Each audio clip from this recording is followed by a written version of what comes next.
but it's more like a warm simmer without Jimmy Butler and Kyle Lowry.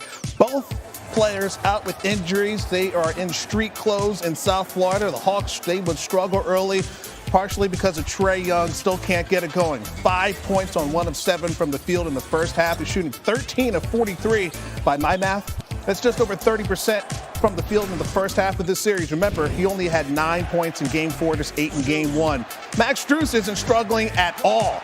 His mom didn't call him Max so he could do the minimum. Next possession, coming off the screen. He had 15 on the night. Heat up 7. Now, Atlanta got outscored 54-28 in the paint. Victor Oladipo getting the steal. Gabe Vincent finding Strus for the lay-in. Strus goes on a 10-0 run himself in the second quarter. Unbelievable. Under a minute to play in the half. Bam. Vincent, backdoor. And the foul. Heat closed the second on a 17-2 run and go up 12 at the half. Let's go to the fourth where it matters. Hawks trying to stay alive, down 11. DeAndre Hunter. He had 35. He only averages 13 in the regular season. Down 8. Next possession. Hunter, not done. Short jumper. Cutting it to 6. We have a game. Under 8 to play. Heat up 5. Oladipo pulling up. Vintage. He shot 8 of 16 on the night. That leaves back up to 8. 7 minutes to play. Tucker finding Adebayo. Throwing it down. Heat up 10. Under 6 to play. Oladipo going to work inside through traffic. The hero in an absence of Jimmy and Kyle. Heat up 8. Oladipo had 23. Under 2 to play. Hawks down 7. Hunter keeping them in reach. Hawks down 4. Next possession, same score. Hunter on fire. Remember, Trae Young did not shoot well pretty much this whole series, so they had to rely on someone else. Thankfully, the Heat had Adebayo and Oladipo creating. Bam, 20 points, 11 rebounds. That leads back up to 4. 5 seconds to play. Look at the defense. Look at the trap on the baseline. Gallinari. No. Heat hold on to win 97-94. They win the series. It's over. This was just a really inspiring team win. Everybody that played had their fingerprints on this. We clearly had some adversity in this game, not having Kyle or Jimmy, and our group doesn't even blink. That's not even something we have to address. We just pivot, and everybody just gets ready, tapes their ankles, and gets out there and competes. Makes it seem so easy. Eric Spoelstra is no stranger to going deep into the playoffs. Remember, he's 5-1 in conference semifinals as a head coach, most recently knocking off the Bucks in the 2020 bubble en route to the NBA Finals appearance. The Heat are as balanced as any team left in the playoffs. In fact, they're the only team that ranks top 5 in offensive efficiency and defensive efficiency this postseason. But the injuries to 2 of the Heat star players, and Jimmy Butler and Kyle Lowry, there's still a question. The Heat outscored opponents by less than 1 point per 100 possessions with both off the court during the regular season compared to 6 points per 100 with both on. All right, Matt, thanks you. Let's dig into it a little bit more with Tim Legler. By the way, Tim is celebrating. I didn't tell him this. I saw him here. It's 25 years since you made your playoff debut. I just looked it up today. Oh, my goodness. You think the game has changed a little bit since then?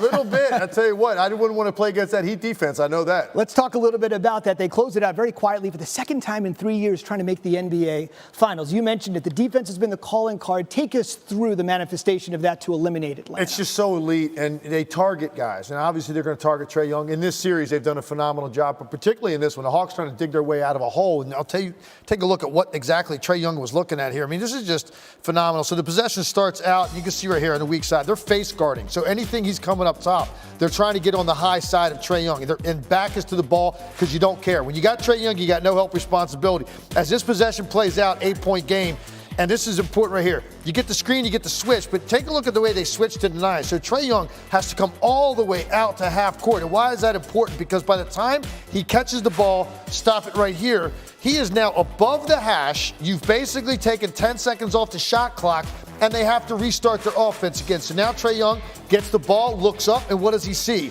He starts to go, and the first thing he's going to look at is P.J. Tucker. And P.J. Tucker right now is guarding Gallinari. He has no regard. His eyes are on Trae Young. This is his man right here. He doesn't care because his job is to make sure Trae Young does not have any driving space whatsoever. So So he provides traffic. Again, here, he picks the basketball up for a second, starts to, and you got two guys trapping him. Not great spacing on the part of Atlanta. Trae Young bottled up. Eventually, he's going to clear out, get to this spot right here, and then this is the last part of it. Look at the active hands. Great job down low on the strip. Get the basketball, you get out in transition, frustrating Trae Young the entire night, and certainly throughout the series.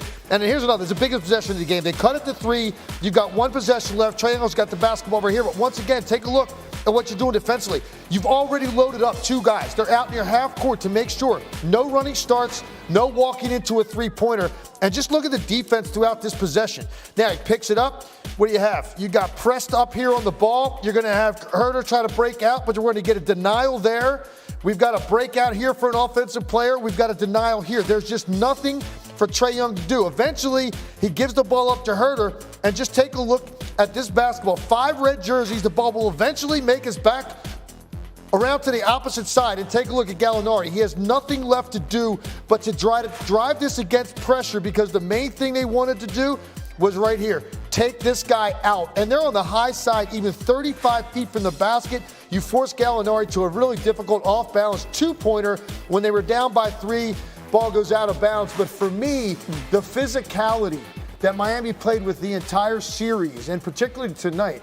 Now, you look at teams like Miami, the way Boston can play it when they dial it up, the way Dallas is playing it right now, Milwaukee, just a different caliber of defense when you get to this time of the year. And Trae Young just had a nightmare trying to get space in this series. No question about it. People expected a little aggression from Atlanta this year after the finals appearance, the Eastern Conference Finals last year. Maybe that's not giving Miami enough credit. On the other side, everybody's going to be talking about the Ja Morant shot, losing Ant-Man, getting to the rim over Vanderbilt. Surely you had your eye on that, but I know something else was on your mind too. What's that? Well, you took it back to the playoff series 25 years ago. And there's a guy named Dennis Rodman that we had to play against. And I saw tonight Brandon Wright do some things that were Rodman-like. I've never seen a guy, and it's been a long time, so I've seen a guy pursue the basketball in the offensive glass the way Brandon Clark did. We're going to talk about Ja Morant, his fourth quarter a lot. This stuff that you were getting out of Brandon Clark is just absolutely next-level effort. They do not win this game without this effort. Now, here he is down here, and you can see, great defensive positioning. You've got Brandon Clark on your backside. The ball's going in the air. Most players are going to concede this because you're probably going to come over the back. But take a look what Clark does. I mean, he goes up. At the peak of the jump, he is basically above the rim going up to tip this basketball. And where does it end up? He gives basically a perfect tip-out pass to Ja Morant. Take a look at the score. It's a 2-point game right here with Ja Morant catches the basketball, and Memphis just digging their way the entire time. Finally, some space. Ja Morant gives them their first lead of the fourth quarter on that play by Brandon Clark. And by the way, he had putbacks to give them 94, to give them 98, where he actually got the rebound and put it in himself. But then this one, he doesn't secure it. But that tap out is such a big weapon. And in that particular case, a perfect kick out right in the pocket for Ja Morant to knock down the biggest shot of the game to give them the lead. 21 points, 15 rebounds for Clark. Like I said, won't get the attention Ja's shot will, but it's a team effort, and the Grizz have put the Wolves on the brink. You can see Tim, SportsCenter Scott Van Pelt, midnight Eastern tonight, right after the Pels and Suns are done. It'll be perfect timing. Get your post-game thoughts on that. We'll see you in about an hour.